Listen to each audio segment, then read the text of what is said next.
All right, everybody. How we doing? Welcome back to another edition of Dom and God Sports Talk, the show where we not talk about only everything Baltimore Ravens, but around the NFL. And this evening, we are ready for another Ravens post-game reaction and breakdown for Week 6, with the Baltimore Ravens taking a 24-16 victory in London. Yes, London, over the Tennessee Titans. So, instant thoughts.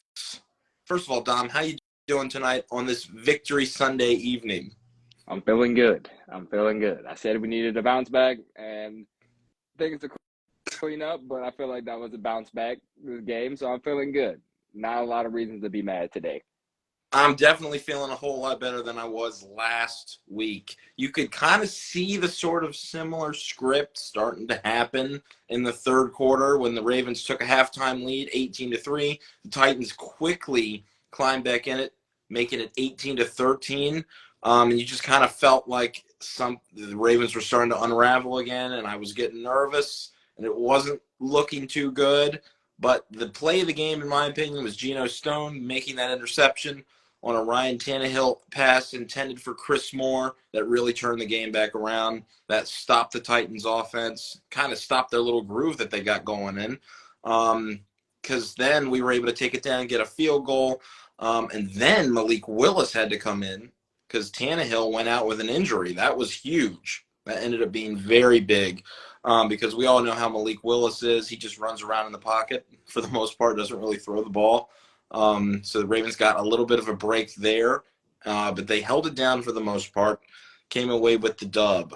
Lots of things happening in this one. Main things, lots of field goals and lots of penalties, good and bad.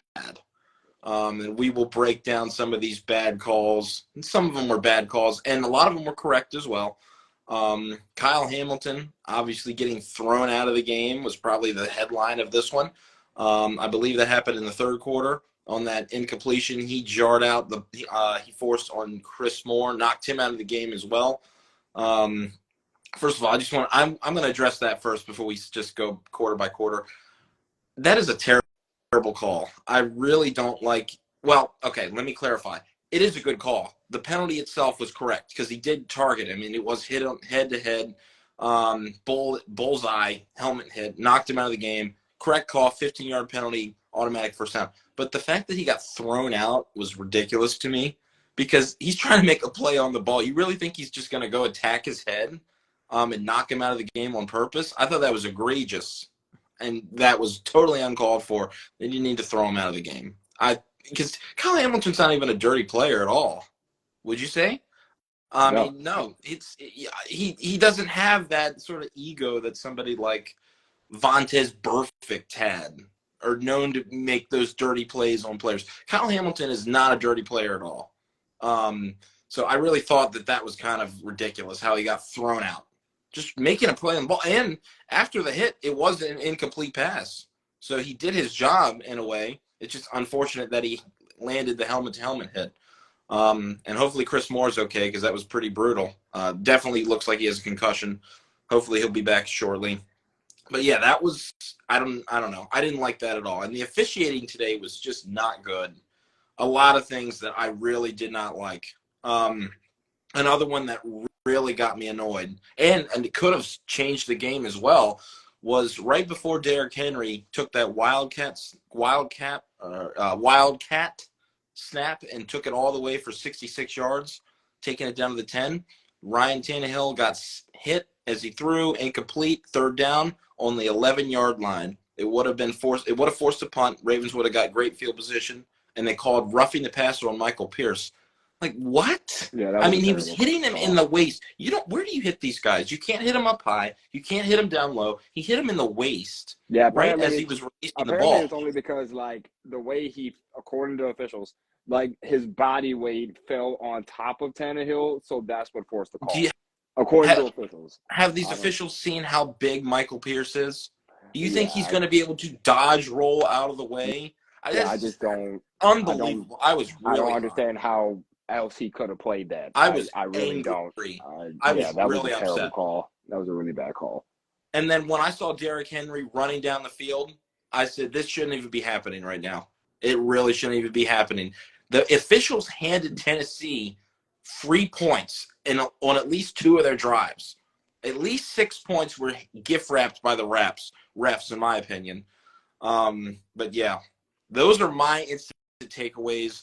A lot of sloppy play for the most part on offense. There were some nice plays there, but there's a ton to clean up. But yeah, the things that stuck out to me just instantly were the penalties and the lack of red zone scoring, which resulted in a lot of field goals. Red zone problems are resurfacing, and I do not like that at all. 1 for 6 in the red zone today. 5 field goals, 1 touchdown. Inexcusable. Absolutely inexcusable. We got to get that cleaned up fast.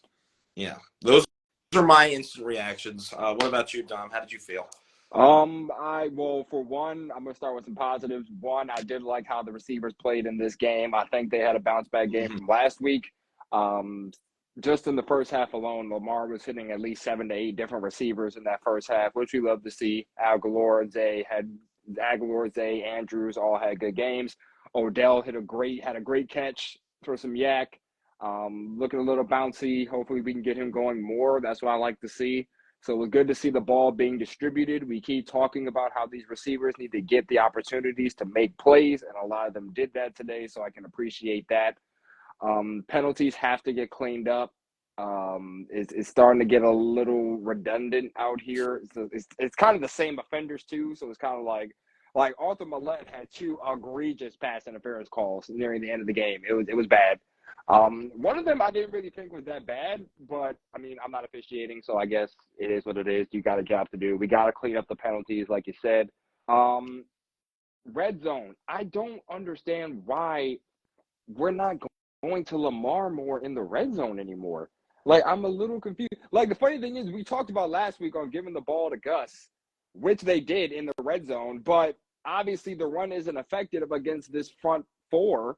The front 4 for the Titans is really good. Like Danico, Jeffrey, like these guys are big dudes, and they've stopped the run multiple times. We had a decent game on the ground, not great, it wasn't perfect, but I'm saying, like, why not go to Lamar in the red zone, because that's worked. He scored multiple rushing touchdowns this year in the red zone. I don't fully understand that, but I think the reason why we didn't pass is because we were nervous from last game after that pick from Joey Porter Jr. So I'm guessing that's why they were like, you know what, F it, we're just going to run.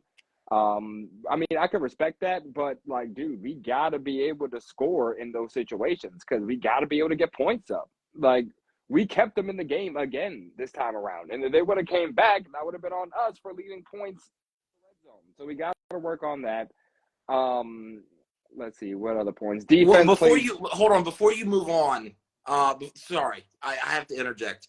When the Ravens kicked their 3rd field goal to go up 9-3, when they got into the goal to go scenario, they went run, and then Lamar run on 5 wide.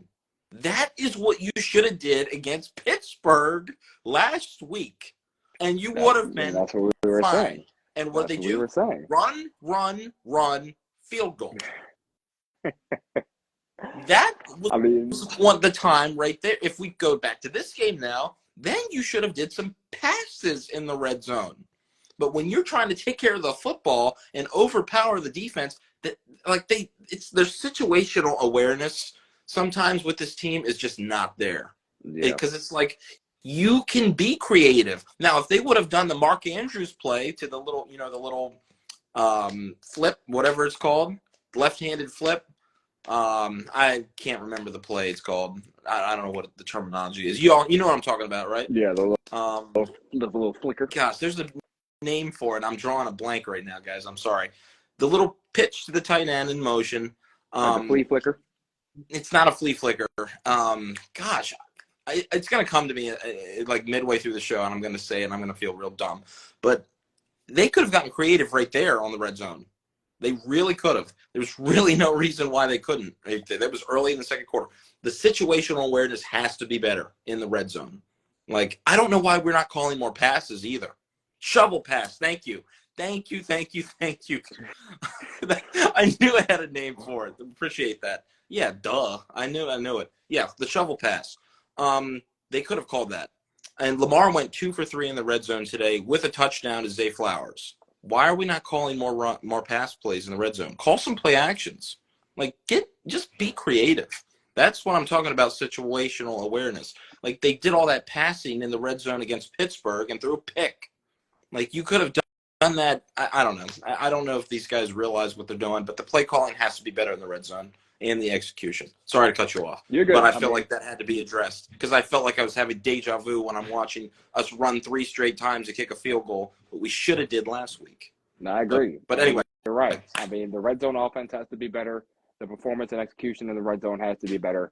And speaking of receivers, I know I mentioned it earlier, Bateman, he's scaring me a little bit.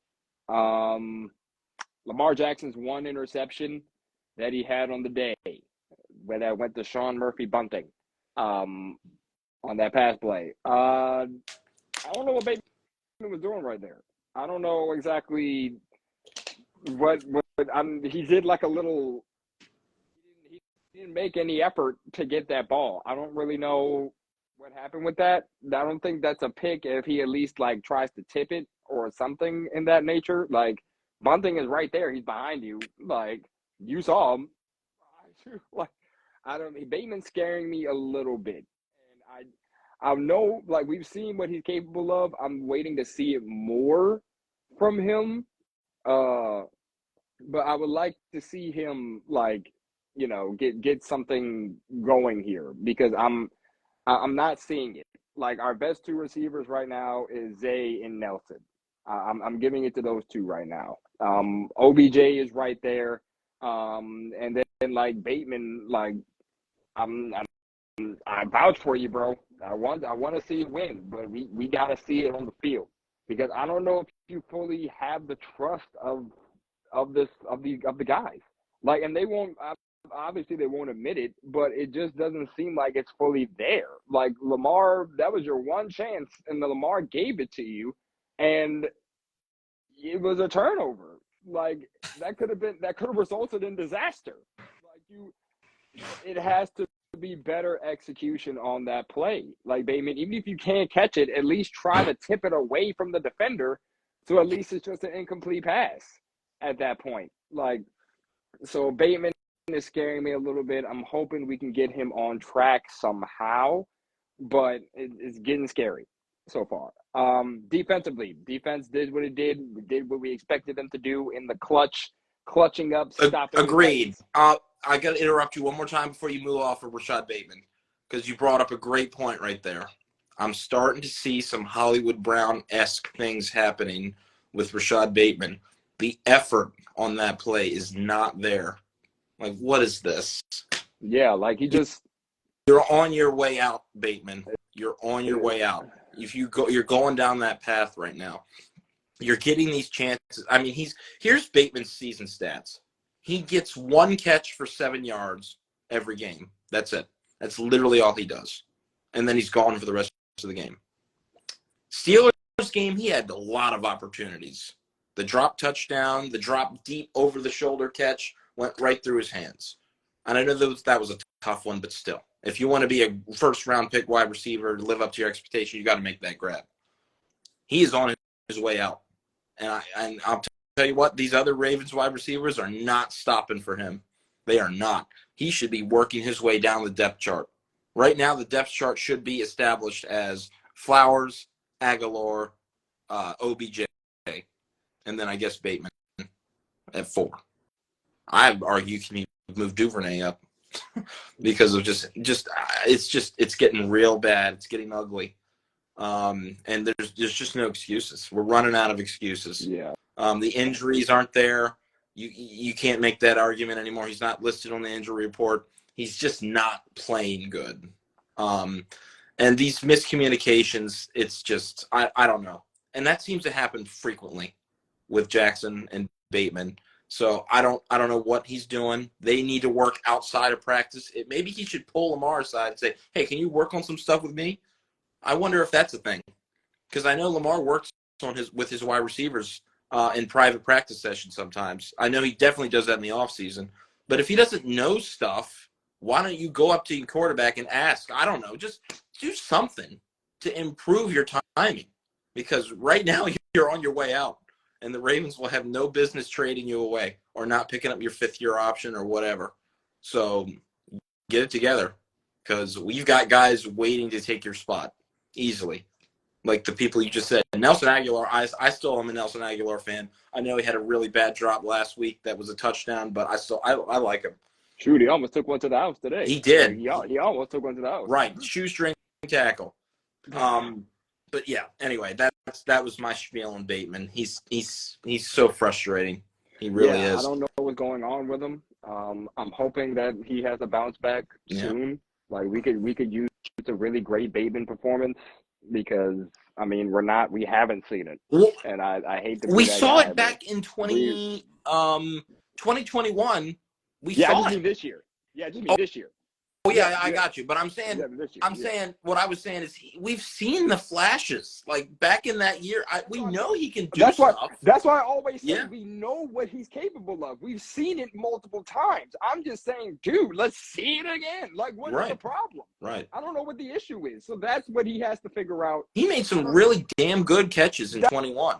That's what I'm saying. Really did. We've seen it. He's taken one to the house before, I think. He scored a touchdown before, right? On a great Lamar Jackson pass. In 22. That was in 22, yeah. Yeah, he's made plays. It's not like he doesn't make plays. I just don't know is it the new offense? Is he not really understanding the system? I don't get, maybe there just needs to be some type of, like you said, some separate work. I don't know. Or maybe just, some coming together for him because I don't understand what exactly the issue is, but we're going to have to get it cleaned up fast because, again, the schedule is not getting any better. And now you have OBJ making a play today for 20 yards, taking a slant all the way out to the 50. So, dude, we got to Bateman. We got to see something, my guy. I mean, I have faith in him. I've always had faith in him. I've always been a Bateman advocate.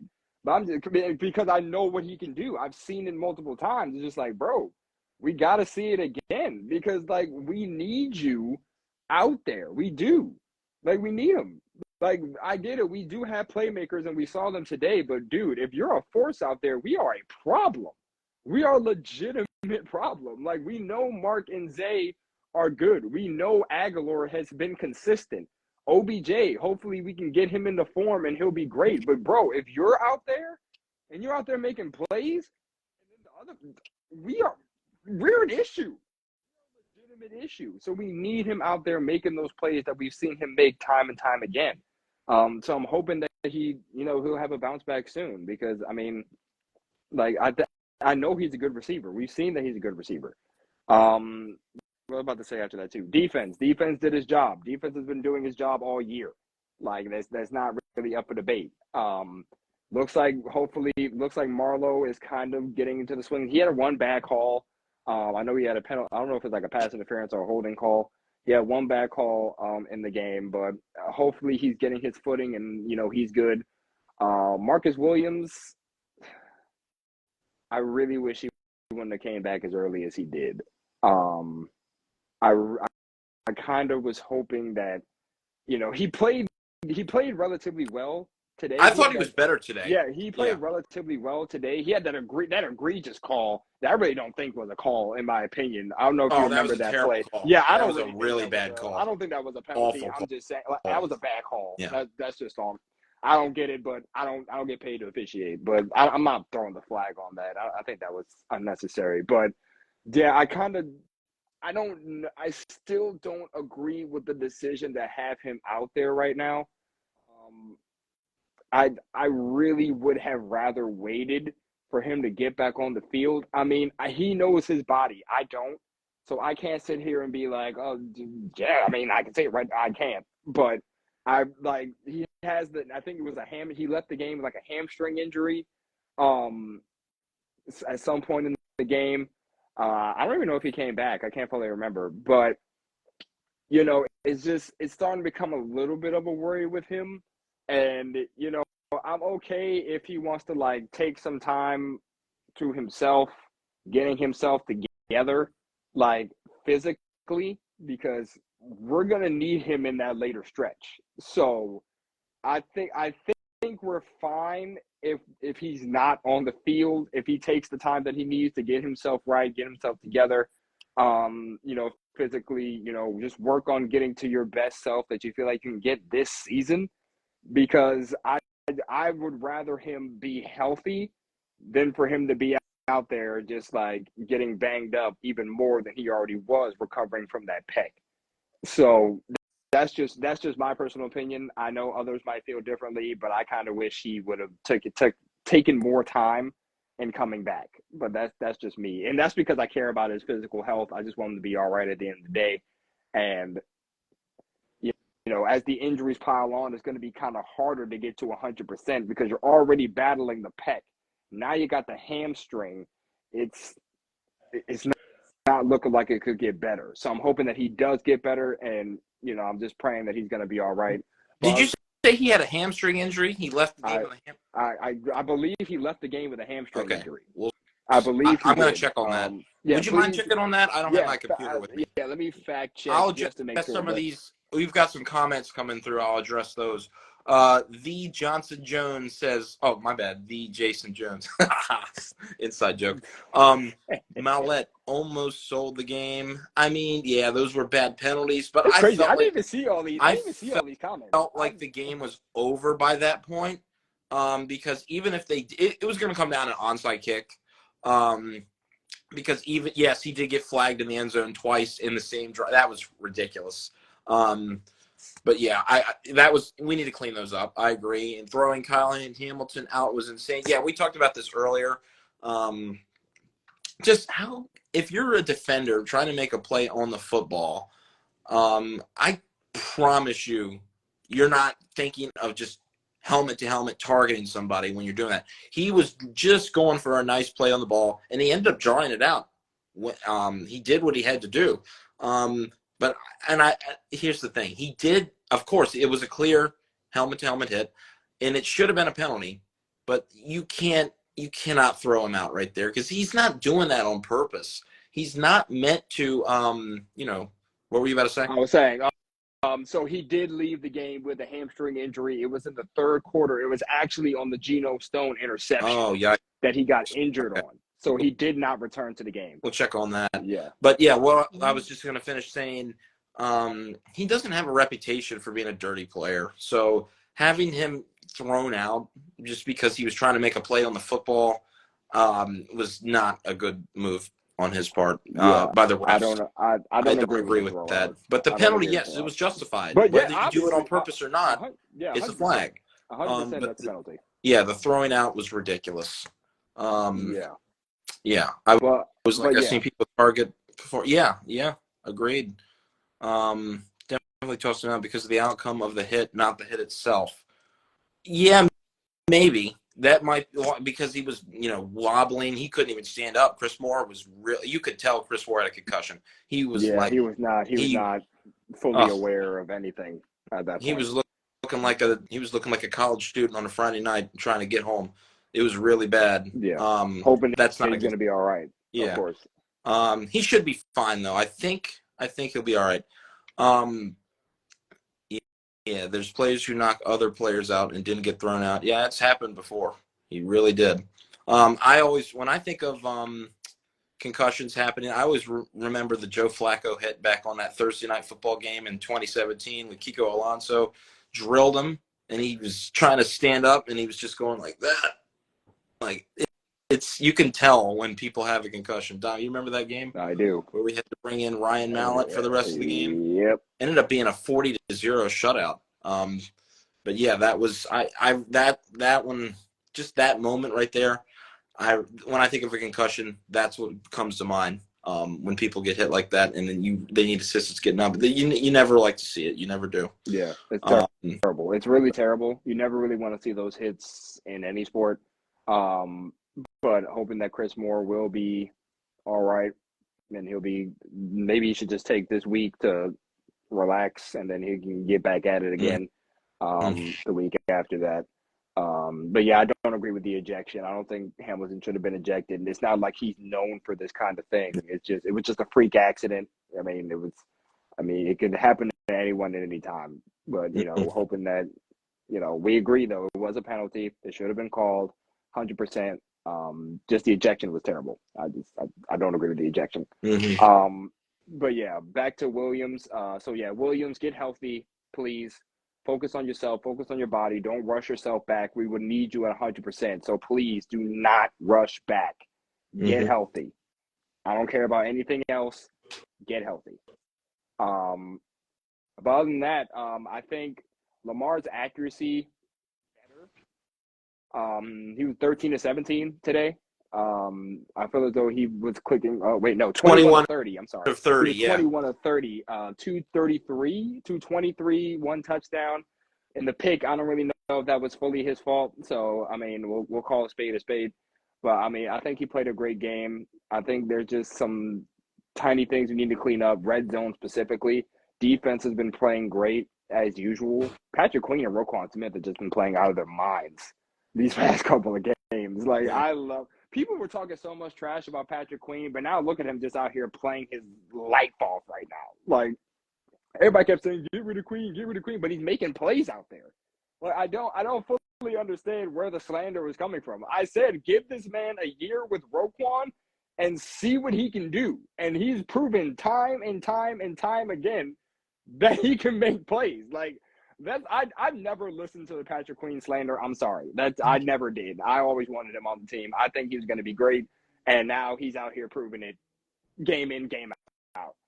We also need to give a shout out to Justin Matabike. He had himself a day as well. 2 sacks, just a force to be reckoned with. He was great out there. Him, Clowney had 2. Yep. Pressure was getting there, and that's what we talked about in the keys. Getting pressure back there on Tannehill while he was in the game. We already know that line was weak, and we needed to just bring it. And the good news is we didn't have to blitz every time to do that. So I'm glad they were able to crank it up. And I know they got a bunch on Malik Willis because he was just sitting there. But they got 3 good ones on Tannehill that I really loved. Especially the Matabike ones were just great. He was just bull rushing these guys, pushing the guards back, wrapping up the quarterback. You just love to see it. Justin Matabike, he could be earning himself a big payday if he keeps playing like this. Yeah, you got Patrick Queen with 1 sack, Matabike with 2, Clowney with 2, Van Noy with 1. When you finish a game with 6 sacks, I would say that's partially mission accomplished, So you got to give the credit due where credit is due. These guys went out there and they played great. I feel like, honestly, and y'all can quote me on this, I feel like we have a top 5 defense in the league. That's just me. I'm putting that out there. It's pretty good, yeah. I would say we have a top 5 defense. The only defenses I would probably put over us is the Niners. I would say Browns, who had a hell of a game today. Those 2 teams.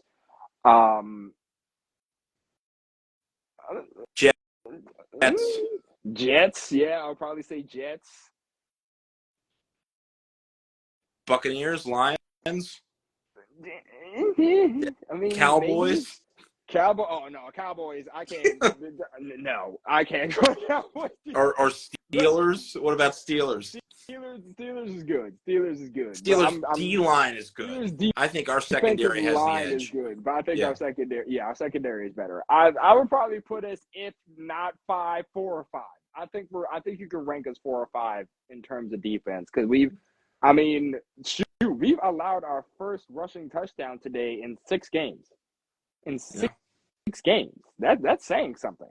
You know what I mean? So we'll be able to evaluate them a whole lot more after next week. I agree. Because we'll be taking on a very good and efficient offense in the Detroit Lions at the bank. First time being home at the bank in a month. Yeah, I know.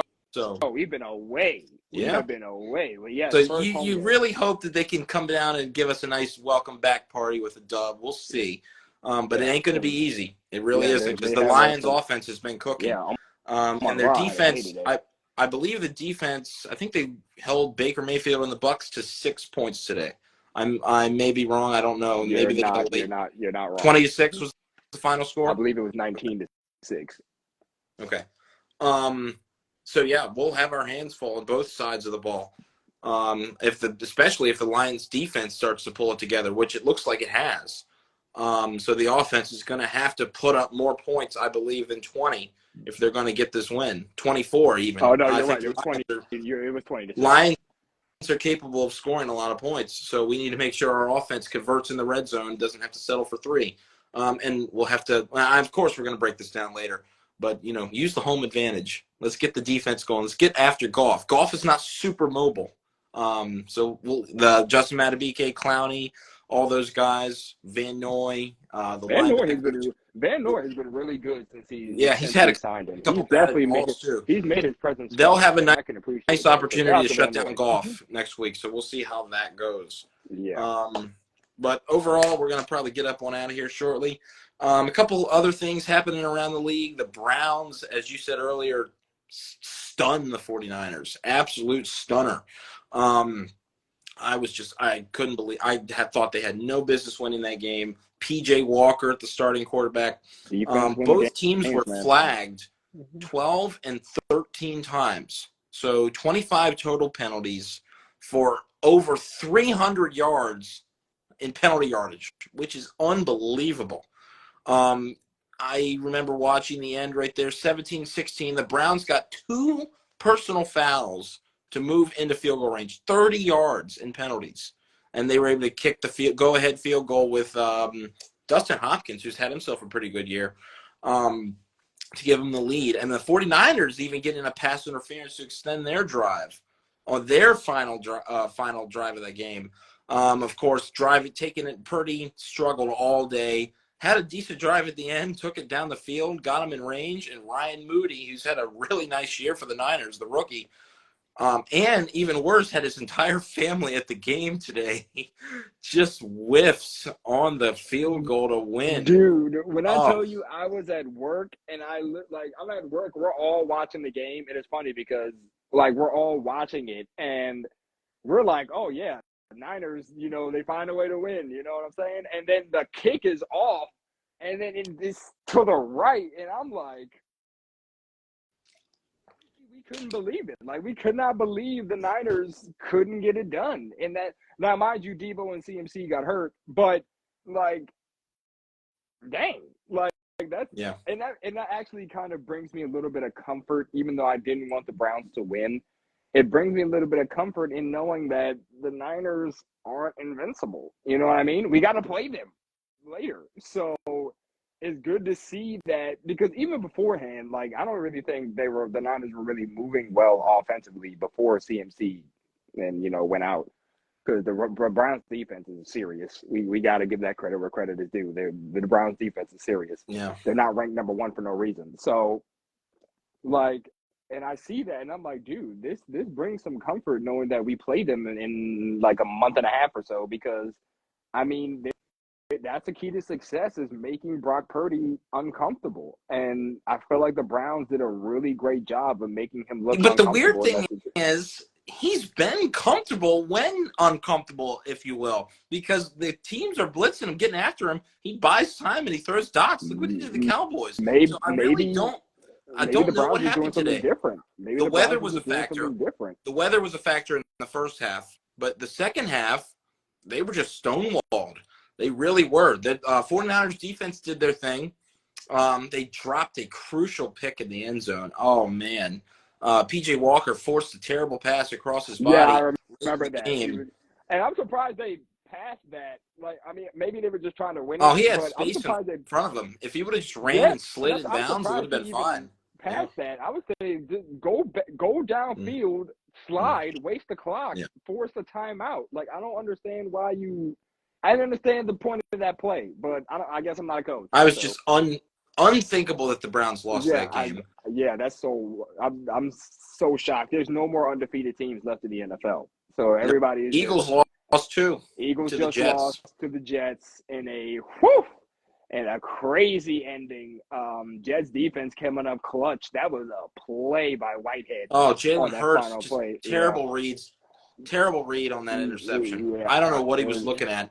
I Yeah, really don't know. yeah, Devontae. First of all, somebody was on Devontae, and then there was safety help over top. So I don't really know exactly where that ball was going, but I guess he just wanted Devontae Smith to just make a play, or maybe they were trying to force a flag, or draw a foul or something like that. I'm not sure, but yeah, that wasn't the best read on Jalen Hurts' part. So now they will go into next game 5-1 instead of 6-0, and so will the Niners. So no more undefeated teams.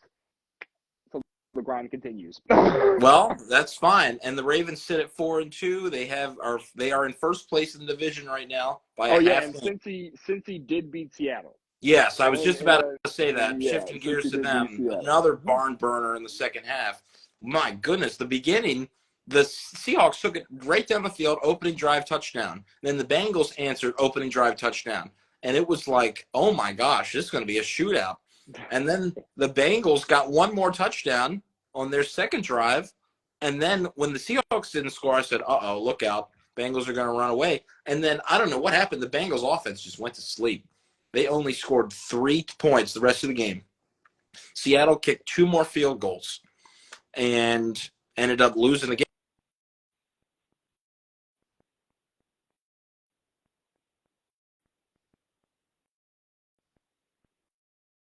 Wait, God, I can't fully hear you. Oh yeah, there we go. I was going to say, the end of the game, the pass protection for the Seahawks just absolutely broke down. Absolutely broke down.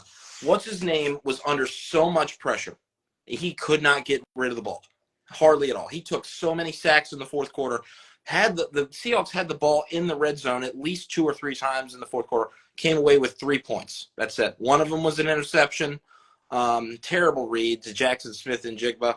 And then the other one, 4th down sack with 8 seconds left in the game. And that was it. You would like to see the Browns and Bengals lose, but both because of them. Yeah. now the standings are looking like we're 4-2, so we're at the top of the mountain right now. Steelers on a bye week, 3-2. Mm-hmm. Cleveland 3-2, and now Bengals looking to get it together are at 3-3.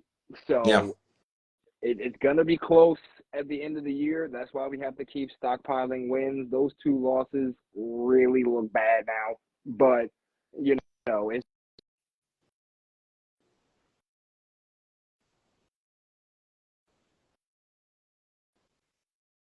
because we're going to need it if these teams start to get together more. I'm hoping Kenny Pickett continues to suck, and hopefully the Browns' defense can't save them every game.